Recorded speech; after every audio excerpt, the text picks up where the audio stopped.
E aí pessoal, tudo bem? Bem-vindos ao canal Coleção Paralela. Sou o Rodrigo, este é o mestre do terror, o observador mais simpático que esse canal já teve. E hoje é dia de falar do Aquaman.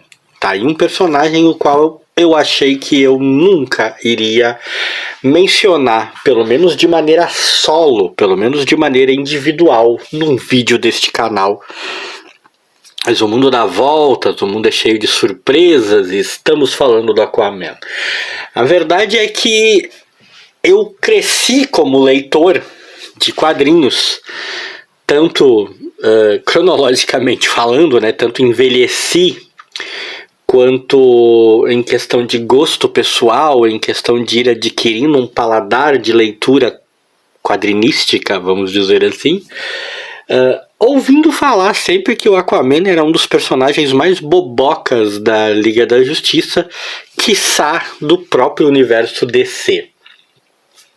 E você começa a observar as aparições dele em algumas histórias em quadrinhos, nos desenhos animados principalmente. Eu acho que é o principal fator de deixar a gente com uma má impressão, pelo menos a minha geração, de deixar a gente com uma má impressão do Aquaman, foram os desenhos animados, e a gente começa a achar que realmente ele parece um personagem tolo, pueril, sem nada demais a oferecer, e sempre tive a impressão que a DC nunca fez muita questão de melhorar a imagem do seu personagem, né, do Rei dos Mares.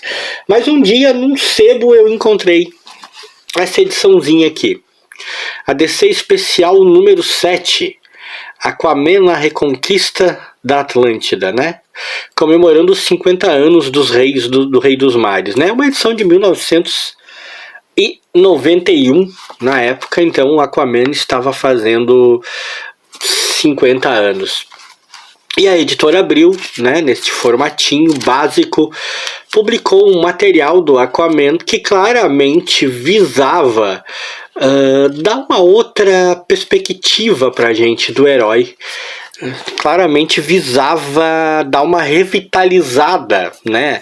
Eu não digo que especificamente esse material, que tipo, nada havia acontecido antes desse material ser publicado para revitalizar o personagem.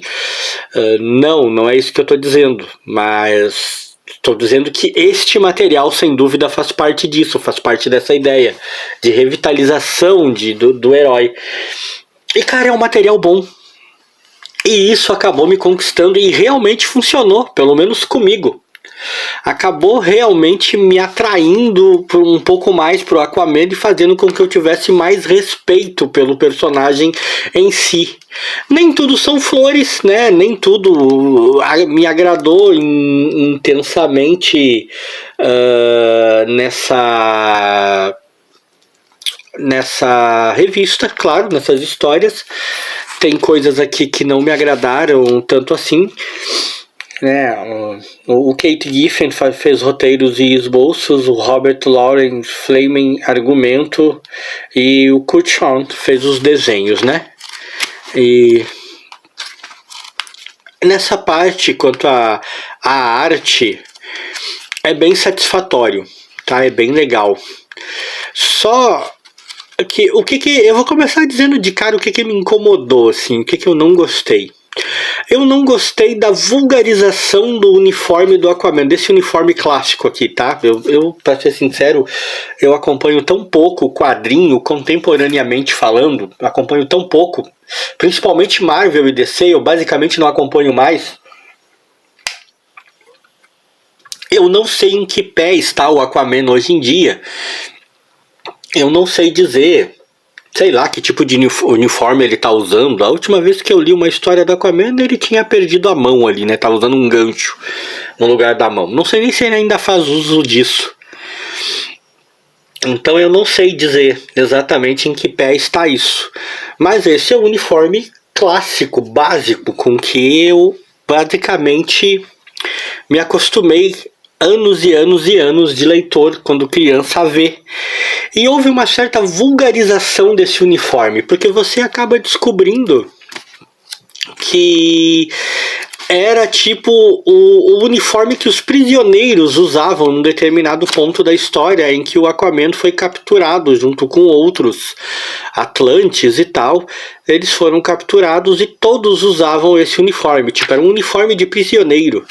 Eu achei isso absurdo, assim como até hoje eu acho absurdo aquela coisa do S no peito do super-homem significar esperança e o escambau. Eu acho essas coisas, essas tirações que os caras criam do nada assim, eu acho de extrema tolice, meu amigo, e eu achei isso extremamente desnecessário, sabe? O uniforme do Aquaman era um uniforme de presidiário, isso com um A na fivela do cinto e tudo mais, e era um uniforme de presidiário. Nossa, que adequado, né? Que conveniente isso. Acho que essas coisas são desnecessárias e forçadas ao extremo. Mas de resto, é uma história com uma carga exata de tensão. É uma história com uma carga muito genuína e muito boa de aventura, de ação, e com o drama na medida certa também, em que nós vemos o Aquaman sofrendo pelas perdas que teve, sofrendo por ter que, né, enfrentar a mulher que amava, sofrendo por ter que liderar o seu povo e lidar com os perigos e problemas que essa liderança oferece, né? Não, nenhum monarca ou líder, seja como for, é líder, rei, ou seja lá o que for impunemente, a liderança, seja ela em que nível for, sempre traz seus desafios. E isso aqui nos é mostrado de maneira muito épica, de maneira muito autêntica e muito bem estruturada, né? O Aquaman deixou de parecer realmente o cara boboca que respira embaixo d'água e fala com peixes, para se tornar um personagem com todo um contexto e inclusive com um poder, com capacidades muito respeitáveis e muito bem usadas. Eu diria que foi, no mínimo, o começo de uma escalada para tornar o Aquaman um personagem realmente mais interessante. Muitos anos mais tarde aí teríamos os filmes aí, né, com o cara aquele que eu esqueço o nome, Jason Momoa, sei lá como é que é o nome do cidadão, mas teriam os filmes do Aquaman aí, eu até assisti um deles pelo menos, e até gostei. E pelo menos o bastante para não odiar. E é o tipo de material que vale mesmo a pena você ler, porque quando um material consegue mudar o seu conceito e a sua impressão sobre um personagem e mudar de maneira positiva, eu digo, porque infelizmente existem materiais que ao ler eles mudam o seu conceito de maneira negativa, né?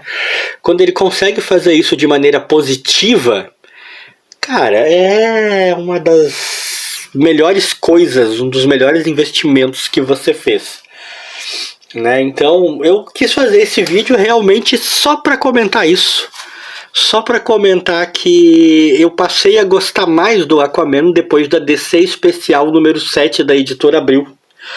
Foi quando eu realmente consegui passar a achar ele um personagem com potencial, e isso é bem legal, meus amigos. E se você gostou desse vídeo, deixa aquele like aí pra mim e pro mestre do terror, que eu tenho a impressão que se ele encontrasse o Aquaman ia ser na base da cajadada mesmo, que o mestre do terror não é tão compreensivo.